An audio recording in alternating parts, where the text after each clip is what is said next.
What's up, K Squad? It's your girl Momo, the brown skin girl from the Bahamas, and I'm back with another video. As you already read by the title, what I'm about to get into. Before we get into this video, please like, subscribe, and comment down below. If you're new, I hope at the end of this video you'll hit the subscribe button and be a part of the K Squad. And if you come back the second time, hit the subscribe button. I'm doing something right if you come back the second time. And if you're already a part of the K Squad, thank you for putting up my videos showing your love and support. Thank you. And let's get into the video. As you already read by the title, you're wondering, what do I mean by if you're ready? I'm asking if you're ready to die. If you're ready to see Jesus Christ. If you're ready to be in front of Him while He's going to tell you, depart from Him, or well done, servant. If you're ready for that, keep on watching. If you're not, continue watching. I have a surprise for you. Let's get into the sins that no one shall enter the kingdom of God if you're doing it up to this day. 1 Corinthians 6, verse 9. Know ye not that the unrighteous shall not inherit the kingdom of God? Be not deceived, neither fornicators, nor idolaters, nor adulterers, nor effeminate, nor abusers of themselves with mankind, nor thieves, nor covetous, nor drunkenness, nor revilers, nor exterminators shall inherit the kingdom of God. I hope I said that word correct. If I'm not, please correct me in the comments, and I would like to know. And in Revelation 21, verse 8. If you have a Bible next to you, or if you have a Bible in your room somewhere close by, go for it, and you could read them as well to see that I'm speaking the truth. Revelation 21, verse 8. But the fearful and unbelieving, and the abominable, and murderers, and whores, manners, sorcerers, idolaters, and all liars shall have their part in a lake which burn with fire, brimstone, which is the second death. Are you guys ready to see Jesus? If He were to come down today, would you be ready? Would your soul be ready? Would you be ready? Are you ready? If you're not ready, I just will give you a reminder that Jesus do love you, that He gave His own life to die on the cross for our sins to be washed away, to give us a second chance to be reborn again. God gave us His only Son. For John 3, verse 16, for God so loved the world that He gave His only Son, that whosoever believe in Him shall not perish, but have everlasting life with Him. Are you guys ready to perish? Are you guys ready to be with Him in His kingdom? If you were to receive Jesus Christ at the moment, would you continue to follow His laws? Certain things that you may learn that you thought that was right will be wrong. I've learned that as well. Certain things I thought I was right, but what I was doing in my life that I thought was right was incorrect. And God exposed them to me. God opened my eyes to those things, and I've learned more about them. But are you ready for Him to change your life? Especially the lukewarms. Are you guys ready for God to change your life into a way that you're living holy? Are you ready to leave those things that the world are offering? Remember, in the Bible it says you cannot serve two masters. You're going to hate one and love one. Who are you going to love? Who are you going to hate? Which one are you going to follow, and which one are you not going to follow? A person who's friends with the world is going to be enemy of God. You do not want to be God's enemy, because God's enemy is going to be thrown in a pit of fire to be burning eternal life.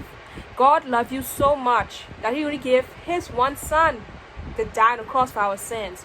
Wouldn't you take that opportunity to be saved? Wouldn't you take that opportunity to get to know God, to get to be under His grace and His love? He has shown you how much He loves you, but He still have given you a choice to choose. And your choice has a consequence. Do you want to choose wrong, or do you want to choose right? If you're not a believer, Romans 10:9, verse 10, and I quote, it says that if thou shalt confess with thy mouth the Lord Jesus, and shalt believe in thy heart that God has raised Him from the dead, thou shalt be saved. For with the heart man believe unto righteousness, and with the mouth confession is made unto salvation. See, Jesus did not say, He didn't tell you to bring big things to him, that you would enter into heaven, to receive him in his heart and believe in him. And also in Matthew 17 verse 20, and Jesus said unto them, because of your unbelief, for verily I say unto you, if you have faith as a grain of a mustard seed, you shall say unto this mountain, remove hence into your yonder place, and it shall remove. Nothing shall be impossible unto you. If your faith as small as a mustard seed, have you ever seen a mustard seed? I could put a picture right here. So he don't want you to have the biggest faith of the biggest. He wants you to believe in him and receive him as your Lord and personal Savior, and he will do the rest for you. Let him be in control in your life. If you're an unbeliever, if you're a lukewarm, especially the lukewarms, you already know Jesus Christ. But you cannot be friends with the world and try to stay under his grace and mercy. That does not work. He gave you a choice. You choose the world or him. Please choose him, because only him can help you survive. He will reward you. When you stand up for his word, when you stand up and speak the truth, you will be rewarded into better things. Not in the better things, but better for your life, in your holy heart, and better for your relationship. If you're a lukewarm, that sometimes you only go to God because you have a problem,